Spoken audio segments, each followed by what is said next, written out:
Today on the Joel Klatt Show, I break down all the most important rebuilds in college football, which obviously includes Coach Prime at the University of Colorado. And is Garrett Riley actually the most important coaching addition in the country? That's all coming up. College football has never been better. Interest has never been higher. I believe that we are at the dawn of the golden age of college football. It was an epic day of college football. It was just one of those days where you fall in love with the sport all over again.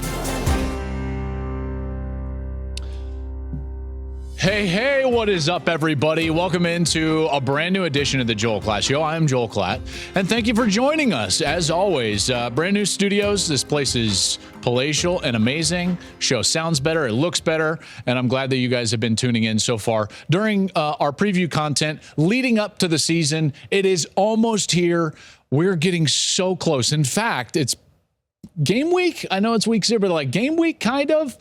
Make sure to tune in. I've got another podcast dropping Wednesday, and then obviously next week we'll start into the season and we'll have our normal rhythm as we get into 2023. Today, though, I want to break down a lot of new faces and new places, but I'm going to do it in a little bit different way. Before I get into it, I would just remind you, this is a brand new YouTube channel. So if you want to watch and consume all of our content on video, go and subscribe to the Joel Klatt Show on YouTube. And if you just want to have all of our content at your disposal at all times, all of our clips throughout the week, everything that I'm thinking about the sport, go follow us on social media. Any of the social medias out there, including TwitX. No, just X? Oh, whatever. You guys get it. Twitter, Facebook, Instagram, TikTok. TikTok, by the way, TikTok, big with TikTok these days. At Joel Klatt out there. Let's get into it. I'm really excited about this because we're going to hit, listen, gear up. I'm going to try to go quickly, but we're going to hit a lot of stuff today in terms of the lead up to this season, because there's a lot of interesting things going on as far as new faces and new places. Now, new faces and new places can mean new coaches. It can be transfers. It can be freshmen.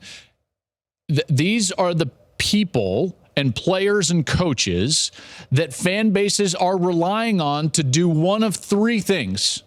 Okay, so let's break these up into three categories and then walk through them.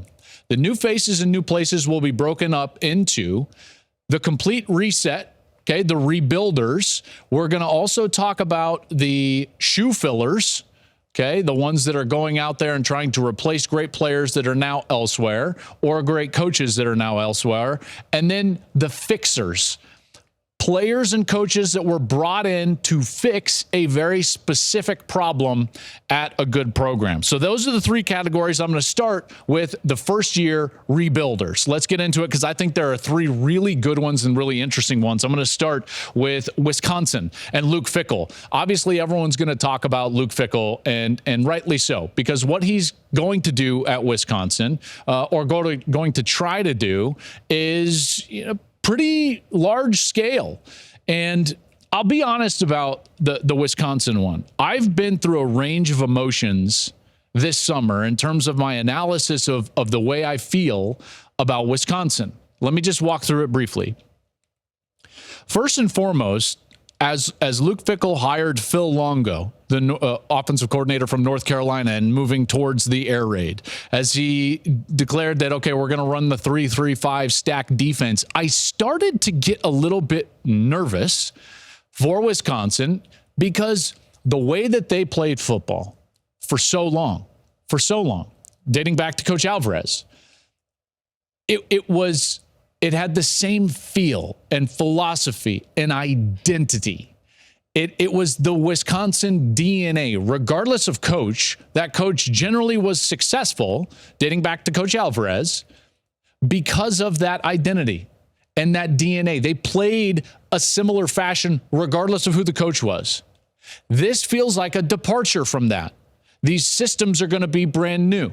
These systems are not in the same vein of the way that they have had success over the course of the past decade or two. And so I started thinking to myself, like, boy, be careful what you wish for if you're Wisconsin. because we have seen now in the past teams with a very proud tradition, and not just a proud tradition, but a very specific identity, go outside of that identity and then lose their way, namely Nebraska, who, by the way, I'll get to in a moment. So that was my initial thought. And I talked to, my people here, and we talked about it. And listen, I still think like that's totally on. Well, let's just say like that's possible. What I just said is possible. However, why is Luke Fickell there? And what do they have to rebuild from? Well, let's walk through it for a moment.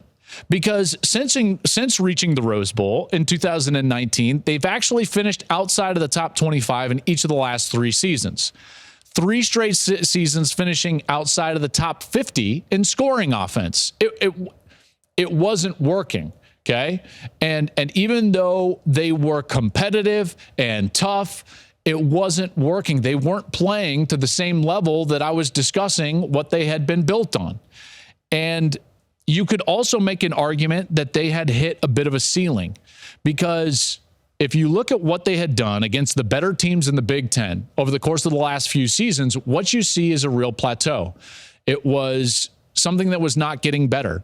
They've lost 9 straight to Ohio State, including that 31-point beatdown last year. They've lost 5 straight to Penn State, 4 out of 5 by 1 score, but still 5 straight to Penn State. They've lost the last 4 Big Ten championship games that they've played in. It just wasn't getting better.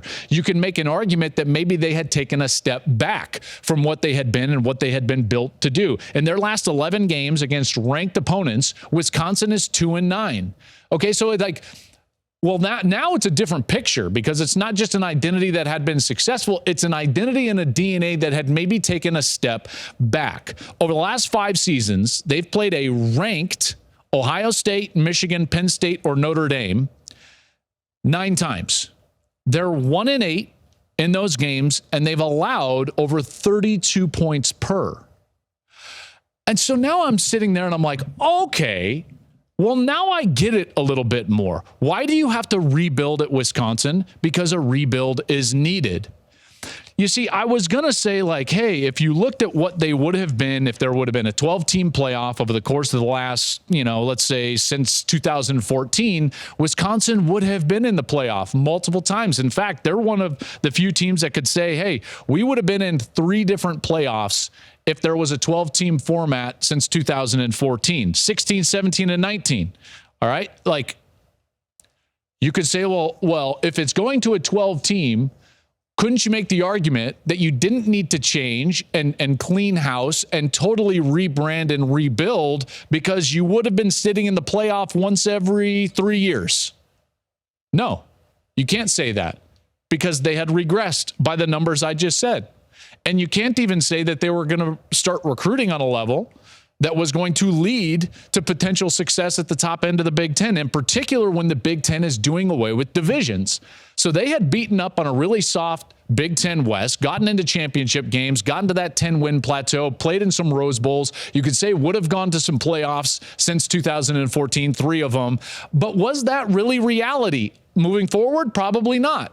Not without divisions, and not with this clear regression of what they have shown over the course of the last few years against the top end teams in the Big Ten. So why is it so important? Well, Luke Fickell has got to change that. They've got to get better on defense and more athletic and faster on defense against the best teams, in particular in their own conference.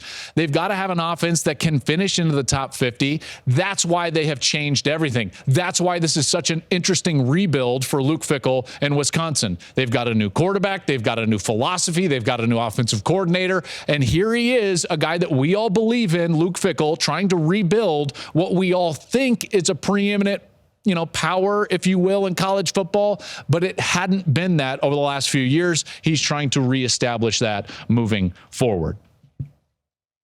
I really like that one. That's why I led with it, because Wisconsin had given me fits all summer when I've been trying to think about them and do I believe in Wisconsin? Do I not believe in Wisconsin? And so I wanted to give you that whole rundown on Wisconsin. Okay, next one up, and this one's obvious. Matt Rhule at Nebraska. right? Like Nebraska had just fallen off the map. We all know what had gone on, but I don't think that we really understand the depth at which that program had fallen. Now, obviously, they might have been a worse team, you could argue, at the end of the Mike Riley era than what they were at the end of the Scott Frost era. But you also have like a real culture issue, which I did not expect from Scott Frost. And that culture issue led to them not being able to win close games. 6 straight losing seasons, 10 straight finishing outside of the top 25. Nebraska hasn't finished in the top 25 in a decade.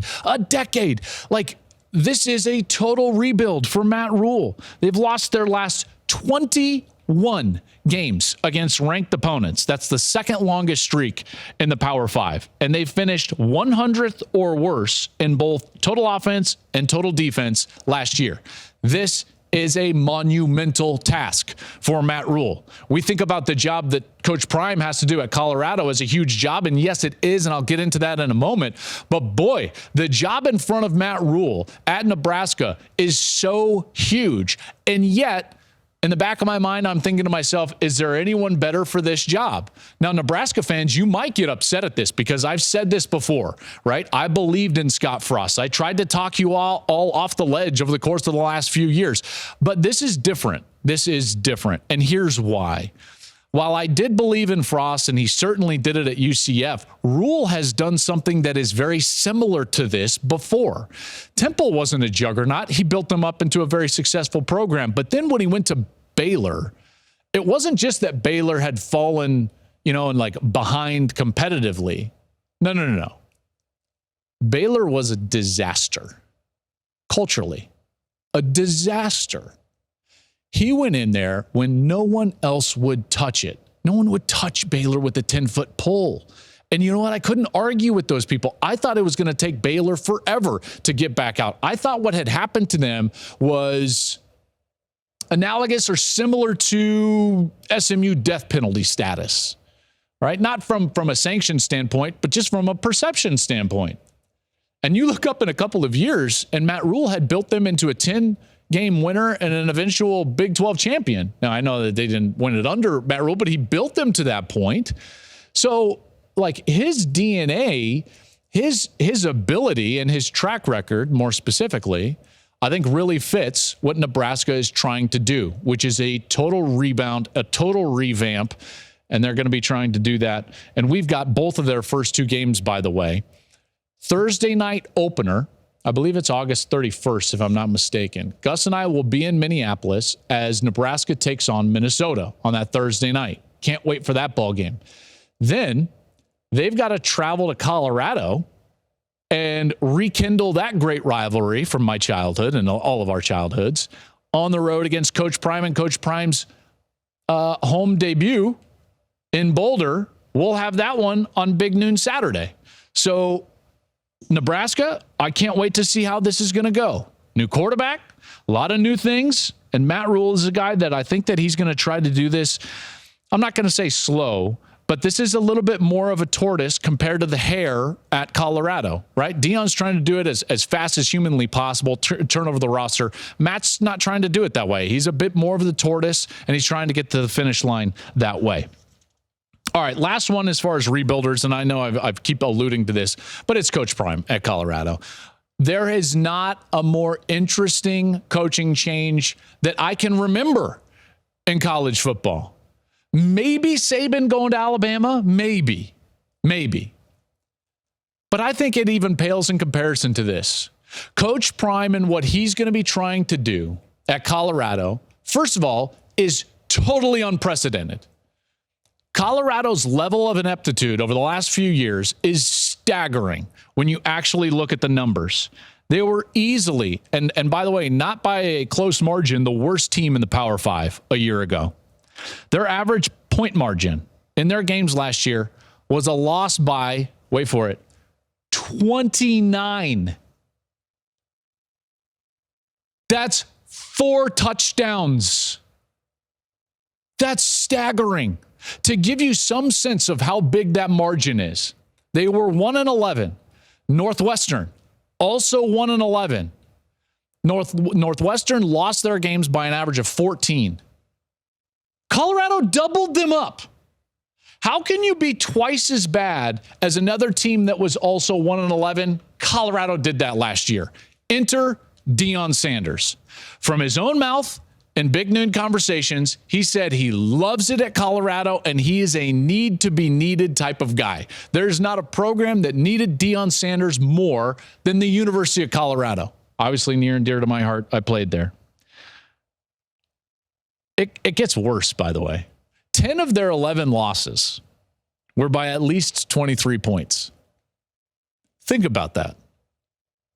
You're 1-11 and 10 of the 11 losses were by 23 points. You might be asking yourself, how the hell did they win a game? I agree. What was Cal doing? Did they sleepwalk that day? I don't know what was going on. They were terrible on both sides of the ball, bottom 5 in offense and defense. And so here Deion comes in. Okay, you talk about a rebuild. We've never seen anything like this. Anything like this. In modern college football, this is absolutely within the rules, but we've still never seen anything like this. They are going to have 68 new players. That's wild. 68. Obviously, they cleaned house before spring. They cleaned house after spring. They drew the ire of a lot of people throughout college football. I've never seen a 1-11 team that everybody wants to comment on. By the way, when have you ever seen in your life, we're all college football fans, we've been following it for a long time. How many times have you seen coaches from across the country, not just within their conference, but outside of their conference, all have an opinion about a 1-11 team and what they're doing in the offseason? Never. Never. The answer to that is never. That's why Coach Prime and his rebuild at Colorado is unequivocally the most interesting thing in college football, and particularly early in the season. And you know what? I think it might work. Their talent level is drastically increased. We could do just a new faces in new places just from Colorado. Obviously, his son, Shedeur Sanders at quarterback. Travis Hunter possibly playing or probably will play both ways as one of the best players in the country. Cormani McClain, one of the top defensive backs, 5-star, signs at the University of Colorado. All of those transfers. You take a look at what they were able to do in terms of increasing their talent level. This is going to be a drastically better team. Drastically better team. Some people have said to me like, oh, what do you really expect them to do? Well, that's interesting because as I said to him right to his face, if they were to get a +4 or 5 or 6 in the win column and get to 5, 6 or 7 wins, that would be monumental because, +5, +6 in the win column just doesn't happen in our sport. Now, he wants more than that, and kudos to him. I don't know. I'm a little bit more of a realist. I see their schedule. If they get to 4, I think it's a huge success. If they get to 5, it's a huge success. If they get to 6 wins and go to a bowl game, it is like Coach of the Year status for Coach Prime. Okay? I will say this. I think they will be able to compete at a very high level early in the year before depth is an issue. That TCU game and that Nebraska game, I think Colorado wins one of those games. I've said that to guys, all the kickoff guys. We're on text chain, together. And Brady and Matt are always like, oh, Klatt, you won't say that publicly. Checks his phone, just did. I think Colorado wins one of the first 2 games. I think that they are good enough in the skill positions that before depth is an issue, they're doing a lot of things right. Okay. This is going to work. It's just a matter of how long it takes. It's so fascinating. I can't wait to watch this. All of us, Big Noon Kickoff is going to be with them the opening 2 weeks against TCU and against Nebraska. We'll be there. All right. I had to take a little bit more time on those because those are just like whole program game-changing deals. Now let's get to some other new faces and let's switch categories. Those were my most important / most interesting first-year rebuilders. Luke Fickell, Matt Rhule, and Deion Sanders. Now let's get to some first-year shoe fillers, right? Replacements. I don't want to call them replacements, even though I did like the movie. Shane Falco. Wasn't that Shane Falco on the Replacements? Do I get a nod? I got a thumbs up over there. Shane Falco. There we go. Although, hot take, Keanu better as Johnny Utah than he was Shane Falco, right? Yeah, now we know. So now everyone 35 and older is like, there we go, Johnny Utah reference. First year shoe fillers. I've got 7. There's probably a couple more I could have thrown in here, but I've got 7 first-year shoe fillers. What is this category? This category are players or groups of players that have to replace some of the biggest names or most important contributors in the sport from a year ago. So these are teams that are going to rely heavily on brand new faces, first-year faces, in really important key spots. Shoe fillers. Here we go. Let's start with the 7th over there. And I didn't rank these. It's just like 7 spots. Okay, so don't come at me about ranking. Carson Steele and Dante Moore at UCLA. If you look at what UCLA was a year ago, this was a team led by their running back, Zach Charbonnet, led by their quarterback, Dorian Thompson-Robinson, and these 2 guys are basically brought in to replace those 2 guys. Now, do we know that it's going to be Dante Moore, the freshman quarterback? No, we don't know that it's going to be Dante Moore. I think it's going to be eventually, okay? And then Carson Steele transfers in, and here's a guy that he's going to have to replace Charbonnet, who was one of the better running backs in the entire country. And if you look at what UCLA was, they were a physical running team, and that's where they're going to have to lead on. Charbonnet led the nation in scrimmage yards per game last year with 168. He could catch it out of the backfield. He was versatile. He was smart. He was a great team player. The duo, Charbonnet and Dorian Thompson-Robinson, had over 2,000 rushing yards a year ago on a team that really needs to run the ball well. They had 5,000 total yards. DTR has been a 5-year starter. Right? As Chip Kelly has built this, and they finally got over that hump last year of being really competitive at the top end, a lot of that was because of the veteran at running back and the veteran at quarterback. And so now here we go. We got a transfer and a freshman. Now, it should be noted that Kelly's, what was that, his first year? I think it was his first year. DTR was the quarterback, but only after the first couple of games. In fact, he made his first start in game 2 of his freshman season, a game that Gus and I called at Oklahoma. I don't know if it's going to be right away, but I do believe Dante Moore eventually will become the starting quarterback for UCLA. That's why those guys are my shoe fillers there, and they made the list. At number 6, it's another group. It's the Michigan offensive line. Now, to be fair, there are guys that are back on this offensive line, and there are new faces. So I just put them in there kind of as a group, okay?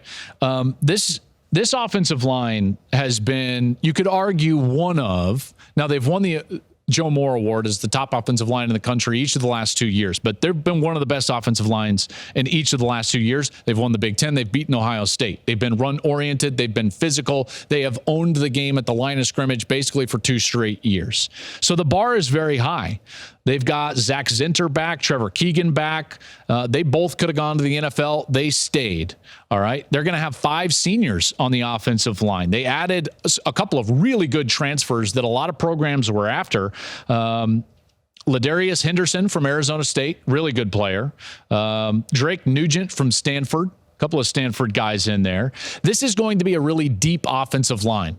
Okay, and you've got 2 of the best running backs in tandem behind them. You've got an experienced quarterback behind them. You've got some good tight ends on the outside. I think that we're going to see an offensive line that's going to be relied on to do a little bit of what Stanford used to do with like 6 and 7 offensive linemen in the game. Sharon Moore is their offensive coordinator. He no longer has to share those duties with Matt Weiss, who's no longer there. So Sharon Moore, who's the offensive line coach and now play caller on a full-time basis, can exercise some real power with his offensive linemen, the guys he knows best, by putting them in the game. They can rely on a 6th or 7th offensive line. Remember when Stanford used to do that? They would coin that term like intellectual brutality. They would bring in all those extra linemen, and they would run power and gap and just bludgeon people. And guess what they did? They shortened games and they made it stress-free on their offense and more specifically their defense. I think because they can rotate, they're probably going to be more fresh at the end of the season. And it's not going to be hard because their schedule is one of the easiest schedules in college football. Them and Georgia, who are also the number 1 and 2 teams in the country to begin the year. That's a whole nother story and probably a whole nother podcast. But this offensive line, you got some first-year shoe fillers in there from a transfer perspective. If they're as good as what they've been in the past, then the Big Ten goes through Ann Arbor. What they've done against Penn State and Ohio State, running the ball in the second half each of those games last year, was staggering. 250 and 246. Those are the yards rushing in just the second half against Ohio State and Penn State a year ago. So unless those teams can do something to stop this offensive line, then Michigan's going to win the Big Ten again, right? You see where I'm going with that. Let's go to number 5. This is an offensive coordinator. And these are big shoes to fill. Huge, huge, huge, huge. Garrett Riley leaves for Clemson. TCU needs another offensive coordinator, so they go with Kendall Briles. Interesting. Little different styles. Briles obviously familiar with that area. We all know. I think if we're being honest, this raised some eyebrows. But he takes over for Garrett Riley with this Sonny Dykes offense. This was a top 10 offense in the country a year ago in terms of scoring. They're losing their most important contributors. Max Duggan, Heisman finalist, runner-up actually. Kendre Miller, one of, I thought, the best running backs, in particular with his versatility in the entire country. Quentin Johnston, unbelievable matchup wide receiver that can go down and just physically beat people down the field. An All-American on the offensive line, and Steve Avila. They're replacing a lot of players and their offensive coordinator. I think what I'm trying to say is, like, this TCU team might not be as good as we think they are. Now, I believe in Sonny Dykes. I really do. And Chandler Morris is a talented player. Remember, he beat out Max Duggan to start the year a year ago until he got hurt, and then Duggan took his job from him. This is a wait and see early. These are huge shoes to fill. This is very intriguing for me. How is Kendall Briles and this offense going to look early in the year after those 3 years when he was the OC at Arkansas? All right, number 4 is another group. You could argue that I should wait until number 1, but whatever. It's a group, so there wasn't one specifically. How about the first-year shoe fillers at Ohio State, Georgia, Alabama? All of them have new offensive coordinators and new quarterbacks. Every single one of them. It's like, think about that for a moment. These are 3 of the top 4 teams in the country. This is the defending 2-time national champion. It's the only team that looked like they had a chance against Georgia a year ago in Ohio State. And it's an Alabama team that just leaned on the top pick in the draft and Bryce Young for 2 straight years. These are massive replacements. Don't know exactly who it's going to be at all these places, but you look at what these teams are replacing. These 3 were the top 5 scoring offenses in the country. They all scored 40-plus points a game. Those 3 starting quarterbacks at each of those places, this is what they combined for last year. 100 passing touchdowns and 18 interceptions. That's staggering. Okay, so now you've got to think of this and they're like, okay, moving forward, let's rank these 3. Which ones are you worried about? Which ones are you not worried about? Let's start with the one that I'm not really worried about. I would lead that with Ohio State. Why do you say Ohio State? Because they've got Ryan Day. So even though you've got Brian Hartline, who's technically a new offensive coordinator, even though you've got a new quarterback, whether it's Kyle McCord or some other player there, you still have Ryan Day. And if you look at his track record, there's two things that jump out to me. One is that he has had, really, for the majority of his career, he's had first-year quarterbacks, brand new starters. It wasn't until the last two starters that he had, Justin Fields and C.J. Stroud, that he actually had a second year with those two players. Okay, so you can assume, I think, on pretty good ground and strong grounds, that the quarterback will be fine regardless of who it is. You just saw some pictures, if you're watching on YouTube, of Brian Hartline. Well, why am I not concerned about Brian Hartline as a new offensive coordinator? Because Ryan Day is still right there. Ryan Day could be like, hey, now's the time for that shot play. He's on the headset as well. So am I all that concerned about the new year of a first-year shoe filler at Ohio State? No, not really. In fact, if you're going to be a first-year shoe filler as a play caller or a quarterback, where do you want to do it? At Ohio State, with Ryan Day looking over it and throwing to Marvin Harrison Jr. on the outside. Okay, so they would be number one. Georgia would be next. Why? Because they're not quarterback-centric. As good as Bennett was, they're not a quarterback-centric program. Okay, they don't rely on their quarterback to be a world beater or a Superman. It's not a quarterback-centric program. So it doesn't really matter. They're about roster. They're about culture. They're about speed and athleticism, and they still have that. One of the best rosters, if not the best roster in college football. The one, and I won't go to like worried status, but the one that I would just put behind those two is Alabama. And the reason is because they don't have a great core of wide receivers to throw to, and I don't believe that they are all that confident in what they have at the quarterback position. Now, they might be now, but the fact that their new offensive coordinator, Tommy Rees, had to go out and get not just a transfer quarterback, but the transfer quarterback that he knew best in Tyler Buchner to come in after spring ball tells you that during spring ball, they were not happy with what happened at quarterback. That's just, you have to assume that that was the case. So now Tommy Rees has to be a play caller under Nick Saban, which presents its own challenges, and they're not settled at the quarterback position even after spring. And whoever they do settle on at quarterback, whether it's Tyler Buchner or Milroe, they've got to throw to a set of wide receivers that severely underachieved a year ago. So that's why, if I was going to be nervous, or if I were to rank these of like, in terms of what do I expect from these new faces, new shoe fillers, I expect a lot of greatness from Ohio State and even Georgia. And Alabama, that would be the one I would be a little bit concerned with. All right, let's move on to number three. Number three, Will Stein.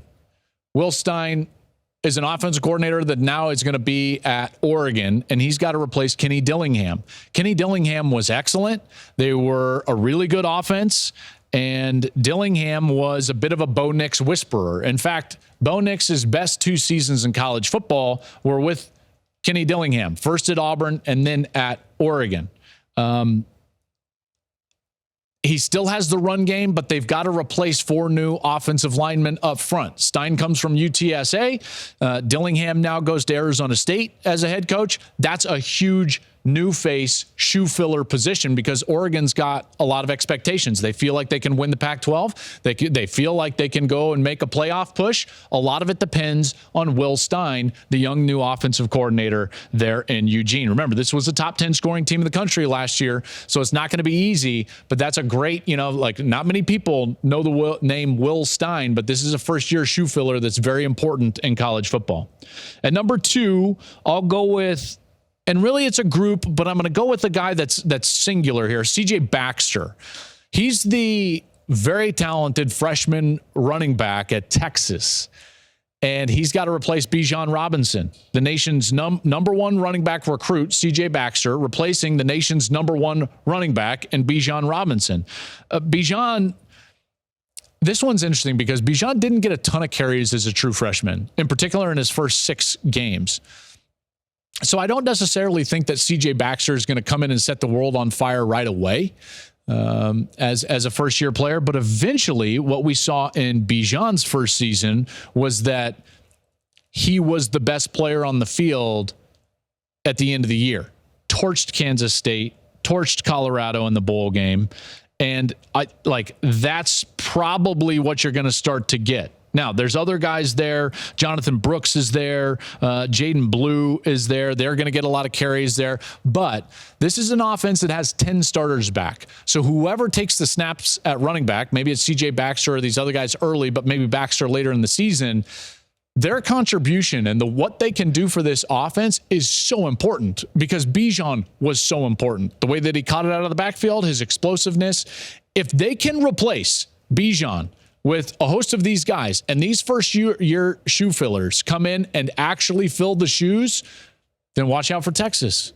If they do, if Baxter is a player into the year, they could be playing for and winning the Big 12 championship. But we're not talking about Texas until they do something. You got that? Do you hear me, Texas? You got to earn it. You got to earn it on this show. All right, now you could say that my most important shoe fillers, and that's at USC. You've got to replace Jordan Addison and Travis Dye, and they're going to do that with Dorian Singer, the transfer from Arizona, and Marshawn Lloyd, the transfer running back. Now, Austin Jones is also there, right? So he got some carries after Dye went down a year ago. But I would just say, like, Caleb Williams, I think we would all agree, is the best player in college football. He is the Heisman Trophy winner, and rightly so. And these guys have to come alongside and they have to produce at a high level.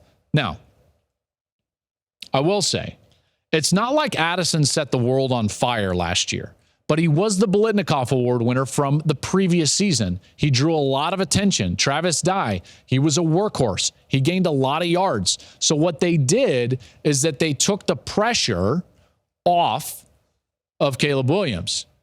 To a large extent, defensive looks, production, all of those things got a little easier for Caleb Williams. These guys have to do that for Williams this year because everybody is going to be gearing their entire defensive plan to Caleb Williams. How do we stop him? How do we corral him? How do we keep him in the pocket? He's got to have guys around him that step up and play well. And if they do, watch out for SC. This was a team within a breath of a playoff berth last year, and they will be again this year, in particular if Dorian Singer and Marshawn Lloyd show up and play like we think that they possibly can. All right, so there you go. There's my shoe fillers. All right, let's move on to this is my favorite category. I saved it for the last. I know that there was like some interesting stuff up to this point, but this is my favorite category because this is like these programs, they're so close. They need one small fix. Everything else is in shape. It's ready. It's ready to win a conference, go to the playoff, like reach all your wildest expectations. But they've got this one area where they've got to fix it. So these are the first year new faces brought in to fix specific issues. Let's start with Notre Dame. Sam Hartman. He comes in to be the quarterback at Notre Dame.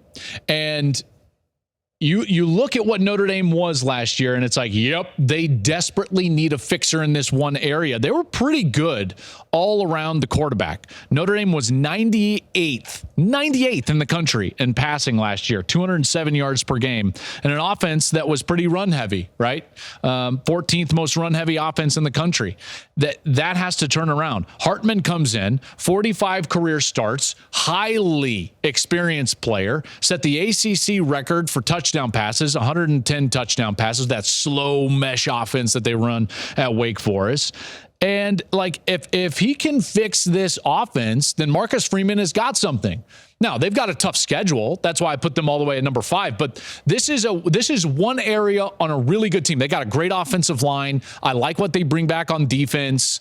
I believe in Notre Dame. Yes, they've got to replace their offensive coordinator and Tommy Rees. They got to figure, but they brought in a fixer. They are upgraded at a position that they had to upgrade on. So Sam Hartman there at Notre Dame. Number 4, here's a team that is, I think, under everybody's radar. Although, I had them in the top 15, remember, in my top 25 to start the year. Oregon State. I think that we have to, as college football fans, we have to think about what Oregon State was and what they weren't. So DJ Uiagalelei is going to transfer to Oregon State. First-year quarterback up there. Should be noted, hasn't necessarily won the job. I still think he's going to win the job.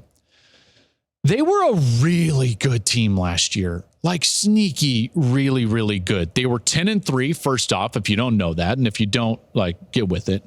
2 of those 3 losses, 2 of the 3, were a 3-point loss to USC and a 3-point loss at Washington. Those are forgivable. In particular, when you look at what they actually were. In conference play, Oregon State's quarterbacks, this is crazy. 10-3 team, lost by 3 to USC, 3 to Washington. Their quarterbacks in conference play threw a grand total, 8 touchdowns, 11 interceptions. And they went 10-3. It's one area. They can run it. I'm telling you, they're going to be Damian Martinez. I really like him. This has all the handwriting for a team that's going to be tough, hard-nosed, tough to beat, kind of a new school Utah in the Pac-12. They just need a quarterback. Similar to how Utah took the next step when Cam Rising came to town and he solidified them on the offensive side. That was a team that scored 38 points per game a year ago, right, as one of the quietly better offenses in college football. We always said if Utah got anything from their quarterback, they were going to be really good. They've been to back-to-back Rose Bowls. Well, guess what? If Oregon State gets anything from their quarterback, that's how good they are, because they're good everywhere else. Jonathan Smith is one of the best coaches in America. I know they don't have a conference moving forward, but you know what? Jonathan Smith is going to have a home somewhere because this guy can coach. You know how when they say, like, you hear someone and you're like, man, that guy can sing. Right? Well, Jonathan Smith can coach. He is what they call a football coach in Jesse. So Oregon State, DJ Uiagalelei, I'm in for it. If he fixes them just a little bit at the quarterback position, to watch out, they're good enough to win the Pac-12. All right, number 3. I smirk. Why do I smirk? You're going to find out really quickly. Speaking of a team that just needs competent quarterback play. Competent offensive play. Iowa. Cade McNamara comes in to be the quarterback at Iowa. What would Iowa have been over the last 2 years if they could just play a little bit of offense? Just a little bit. McNamara now no longer has to look over his shoulder at the 5-star quarterback behind him. He is an upgrade. Now, I've said this once. I will continue to say this.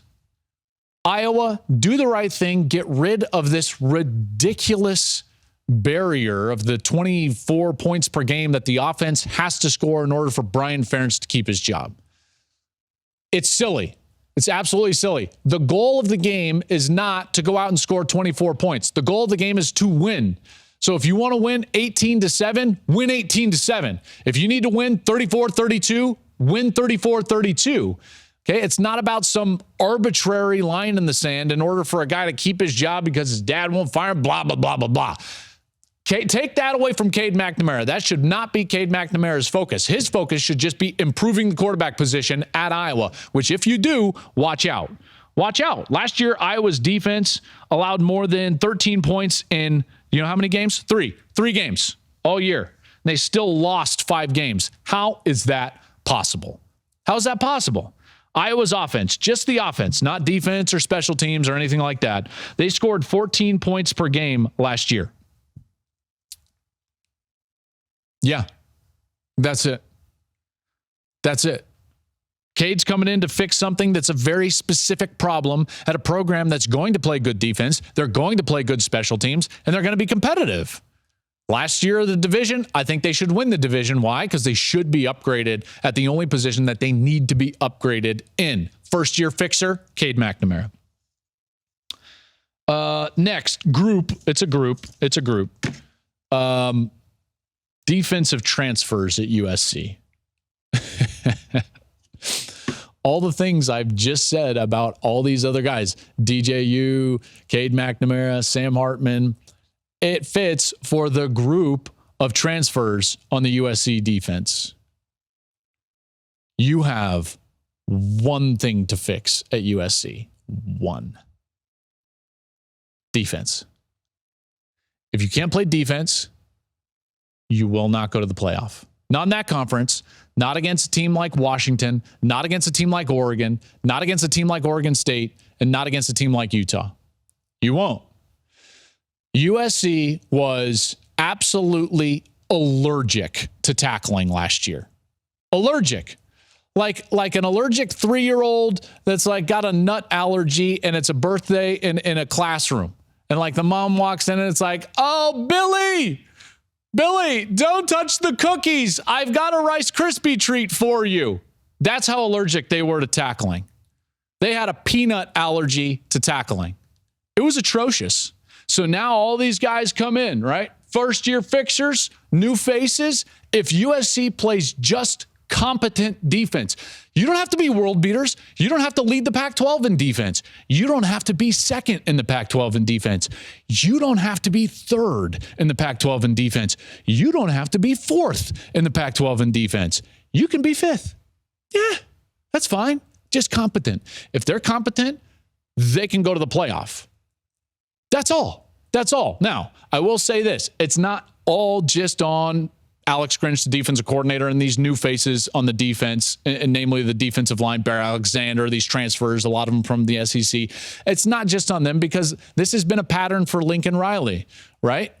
I mean, they with Baker Mayfield go to a playoff game and lose to Georgia like 54-48, wasn't it? Something like that in that Rose Bowl in the overtime. Couldn't stop the Wildcat, Sony Michel. Like, this has been a pattern for Lincoln Riley. So this is as much on Lincoln Riley as it is on Alex Grinch or any of these defensive transfers. But if USC just plays competent defense, as long as you don't have a peanut allergy to tackling, you can go to the playoff. You can go to the playoff. By the way, donuts. If you got kids in elementary, take donuts. It's the easiest, right? Because guess what? You don't mess with the peanut allergy. Take glazed donuts. Glazed donuts, huge hit on birthdays in elementary. That's just free advice. That wasn't even mailbag, so you're welcome. Last one. My most interesting, and I teased it at the beginning and I saved it for the very last. First-year fixer, and this one, whoo, folks, I'm big on this team. I really am. I think that this is a playoff team in my mind if this guy fixes this side of the ball. Garrett Riley, new offensive coordinator at Clemson. If you look at what Clemson has been over the last 2 seasons, Clemson is not getting it done on offense. 51st in scoring, 96th in yards per play offense from 2015, over the course of the last 2 seasons. If you look at what they were during their height, right? So they start getting to the playoffs, they start competing for and winning national championships from like 15 to 2020. They went to 6 straight playoffs. They were 4th in scoring and 6th in yards per play. They've taken a drastic step backwards on the offensive side. Now enter Garrett Riley. He's there to fix a specific issue. Now, namely speaking, when you give me a Riley, Lincoln, or Garrett, one, I know their quarterback is going to have one hell of a year. How do I know that? Well, let me just throw some numbers at you here. I got them. Don't worry. I got them right here. Riley quarterbacks. Okay. Garrett Riley has had Shane Buechele. He was 10th in the country in passing, over 300 yards per game. He then had Tanner Mordecai. This was at SMU. 10th in the country in passing, over 300 yards per game. Then you look at what he did with Max Duggan, 2nd in the Heisman, Big 12 Player of the Year. So that's Garrett Riley's quarterbacks. Then what has Lincoln Riley's quarterbacks done? Well, Baker Mayfield finished 4th, 3rd, and then was the Heisman winner. Then the next year, a first-year quarterback in Kyler Murray won the Heisman. Then Jalen Hurts has to transfer away from Alabama. What does he do? Finishes 2nd in the Heisman. He had Spencer Rattler, who did not play all that well, but then he had Caleb Williams, and Caleb Williams, what does he do? Heisman winner. If you give O'Reilly, a competent quarterback, he's going to turn them into something. I think Cade Klubnik is a competent quarterback. Also, by the way, when you give a Riley a solid running back option like Shipley at Clemson, boy, watch out. Just like Kendry Miller was for Max Duggan a year ago at TCU, I think Garrett Riley and his offensive system, it fits. It fits at Clemson. That's a very specific issue that they have had. And for my money, that's the most important coaching addition in all of college football. because that's a team that's talented enough and has the DNA to go out there, win their conference, and go to the college football playoff. Their toughest matchups are at home, including Florida State. That's a Florida State team, by the way, that they own and probably should beat again. And Garrett Riley is there, and if he takes a step forward with that offense, then watch out.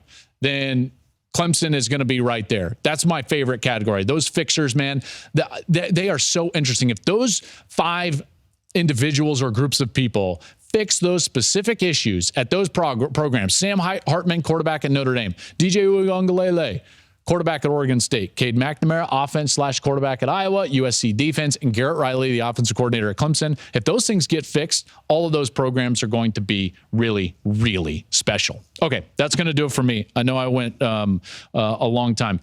Mailbag, it's coming up. So get your questions in. Football questions, preseason questions, also life questions. I know I gave you out that donut suggestion for free that avoids all the peanut allergies in those elementary school birthday parties. Send an email to the Joel Klatt Show mailbag at gmail.com for a chance to have your questions answered right here on the show. Remember to follow us on social media. Remember to subscribe to the YouTube channel that is brand new for the season.